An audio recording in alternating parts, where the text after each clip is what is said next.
Xolo, hi Vanessa, how are you? Good. How are you, man? Very good, thank you. Vanessa, I wanted to start with you. I've watched Cobra Kai. Your work this season was great. And I also watched your movie, The Hudson Tribes, Oh, partly on your recommendation, and was wonderful. You gave credible work in that film as well. thank And you. I'm noticing a commonality with your characters, that you have such empathy and warmth. Is this sort of a intentional commonality in the work that you're doing?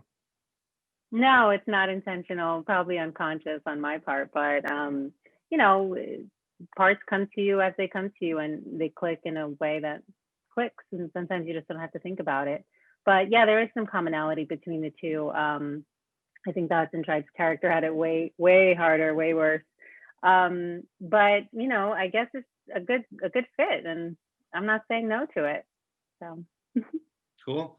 Xolo, you've again done incredible work this year as Miguel this season, and I was reading that you were worried that this would be a bit of a sad year, but it wasn't. And you played it for laughs, and it was quite funny too.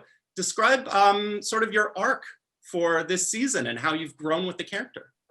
Oh man, I feel like this third season has definitely been the roughest for Miguel, being that I think paralysis was honestly like at the bottom of the list, but I think more than that, having both karate and Johnny taken away without really him even knowing it, I think hurt more than anything else.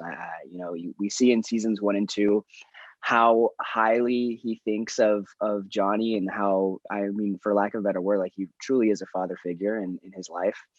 And having those two things taken away, I think feels way worse than not being able to use your legs. And we see how hard it is for them to reconcile at the very beginning. But towards the end of the season, we have those. I mean, filming with Billy, those really are my favorite moments. And everyone says like the chemistry is there, and that's it. And because it really is, it doesn't ever feel like a job with him. Like, and truly, it doesn't feel like a job with anyone on our show. But it just feels so natural to him. And I think a lot of it just comes with because he's such an easygoing person. Like it's funny, seeing him play this guy who's stuck in the 80s and really just stuck in his ways, because when you meet him, you're like, this is not you at all. He's so sweet and endearing, and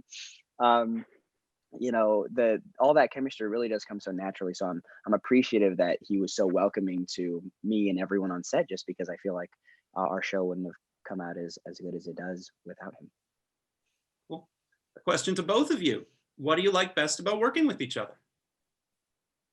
Oh I man. think Xolo's humor. You tell the long-winded stories, and I'm just like, where is this going? Yeah, I've just exactly. been cracking up. Yeah, I definitely, I don't know. I do. I am a little sporadic with my stories, but what I like about Vanessa, and I think, yeah, I can't say for a lot. Well, I shouldn't say that, but with people who, like, Billy lives in Atlanta, but I feel like with Vanessa, even though she travels from either Los Angeles or New York, wherever she's coming from, like, it feels like we're picking right back up from where we left off. Like, even though we see each other maybe once every couple of weeks, like, I feel like we see each other and we're like, what's going on? Like, it doesn't feel like we have to, it really gives that like familiar, like, family feeling that I would have with like my closest friends, or just even some of my family members. And I think that's what I really enjoy. I can't really say the same about Ralph. Like, we see each other and we're like, oh, what do you, like, we're always like, what are you doing today? Because I mean, it's because he's, on the Miyagi-Do side, and it's like, oh, what are you conniving with today? But with Vanessa, it just feels like family. Cool. So, Xolo, in the spirit of the stories, I've grown with the show. I really enjoyed watching each season. Do you have a story, Vanessa, too? Do you have a story from this past season for season 3, which sort of made it onto screen, or maybe even just didn't make it onto screen, that sums up how cool the experience was? Man, okay. If I have one off the top of my head, if you don't have one, No, go but I ahead, don't of want to course. step on your toes. Okay, No. so I think it's the second or third episode, I have this scene, like this pretty emotional scene with Billy, where he comes in and he's like, oh man, I don't know why you broke your legs, like, I'm sorry, and I remember we were doing the rehearsal for that, and John comes in, and he wasn't I think actually he was directing that. I don't think Lynn was directing that episode, but But he comes in and he's like, all right, let's do a rehearsal. Like, don't go all out, whatever. And we did that first take and I went all out. Like, I was just like, I just started bawling and like, I went all out and he came in and like, you could see that his eyes were kind of like red across the side. And then he was like, let's just take it down a little bit. Like, we don't need it to be that emotional, you know?